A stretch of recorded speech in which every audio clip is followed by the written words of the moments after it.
No maiden in Ilérí could marry unless she first spent a night with the king or the crown prince. It was said that the gods had commanded it, and to disobey would bring calamity upon the land. Ilérí was a land of beauty, wealth, and strength.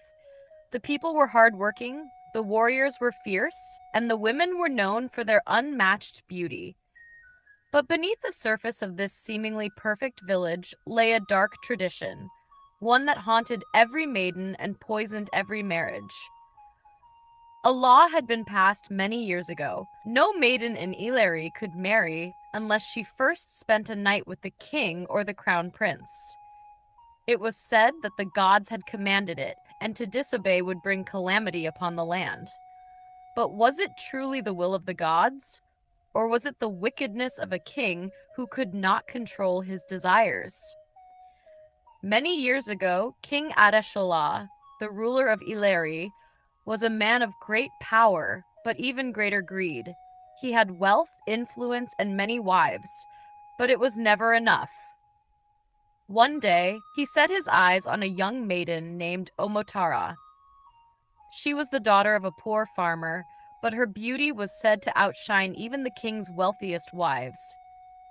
Her skin was the color of honey, her hair long and dark like the night, and her eyes shone like the stars.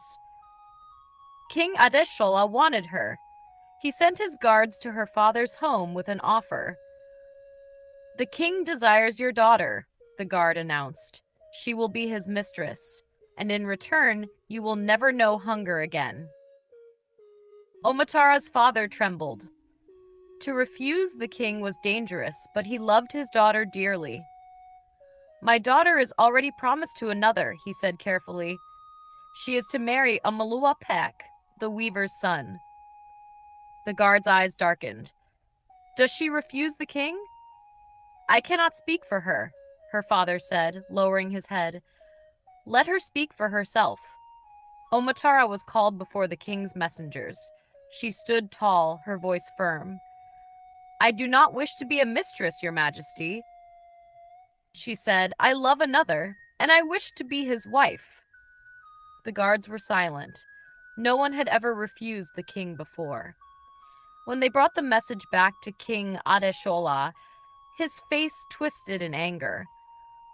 "How dare a mere farmer's daughter refuse me?" he roared. In his fury, he summoned the priests and elders. "We must protect the kingdom from maidens like her," he declared. "The gods have spoken to me.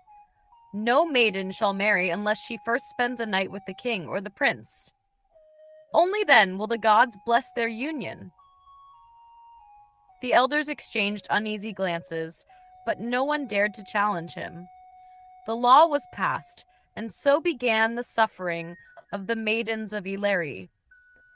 The village market was always filled with the scent of spices, the sound of traders calling out their goods, and the rustling of women selling fabric.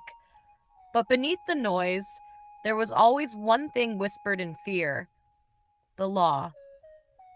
"It is not right," Mama Oluwamila muttered as she arranged her basket of ground nuts. "A woman should belong to her husband, not to another man first." "But what can we do?" another woman asked. "The king's word is law. If we speak, we die."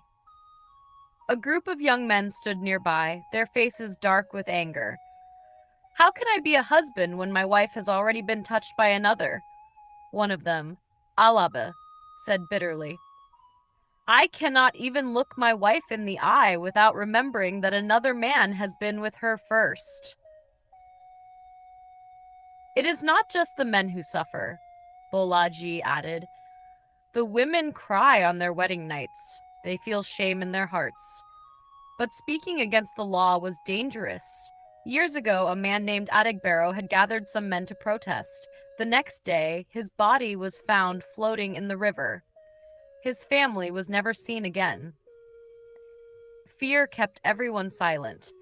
Every maiden dreaded the night she would be taken to the palace. Some came back hollow, barely speaking a word. Others never came back at all.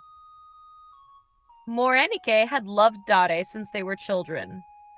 When their marriage was arranged, she had been the happiest woman in Ilérí. But the night before her wedding, she was taken to the prince. When she returned, something inside her was broken. On her wedding night, Dare reached out to her. She flinched. Morenike, he whispered. What is wrong? Tears rolled down her cheeks. I do not feel like your wife, Dare. I feel like I was given away before I could belong to you. Dare held her, but no matter how tightly he embraced her, he could not bring back the girl he loved. Many marriages suffered.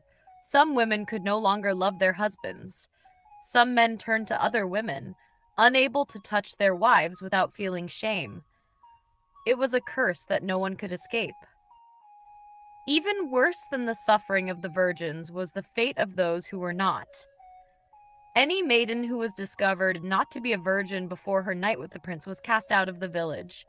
One such maiden was Aduni.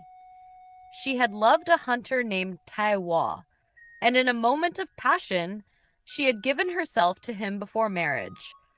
On the night she was to be taken to the palace, the priest inspected her and gasped, "She is not pure." The room went silent. The prince's face darkened. The priest turned to the guards. "Take her away. She has brought a curse upon the land." Her parents wept, but there was no mercy.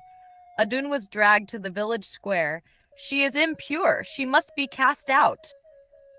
Her lover, Taiwa, fought to save her, but he was beaten and left bleeding on the ground. Aduni was exiled, forced to wander the forests. Her fate was unknown, but whispers spread that her spirit haunted the village, seeking vengeance. One day, a young man named Akande could no longer bear it. He sought out the oldest woman in the village, Iya Aduke. "Why must this tradition continue?" he asked her. The old woman sighed. "It was all a lie," she whispered. She told him how King Adeshola had started the tradition out of greed, how the gods had never commanded it. Furious, Akande gathered the villagers and some powerful chief priests. They stormed the palace. "The gods never wanted this," they shouted. The sky darkened, thunder roared. The voice of the gods filled the air. "You have deceived my people for generations. The blood of the innocent cries out." Lightning struck the palace. The king trembled in fear. The prince collapsed, weeping.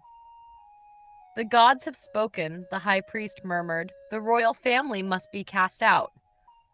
And so the people overthrew the king and exiled his family. The palace was destroyed. The curse was broken.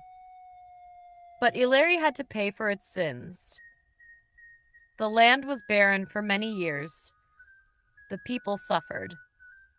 Only after many years did Ilérí begin to heal.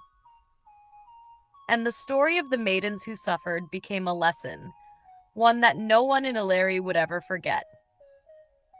This is the end of this story. Thank you for watching. If you enjoyed this story, don't forget to like, share, and subscribe for more.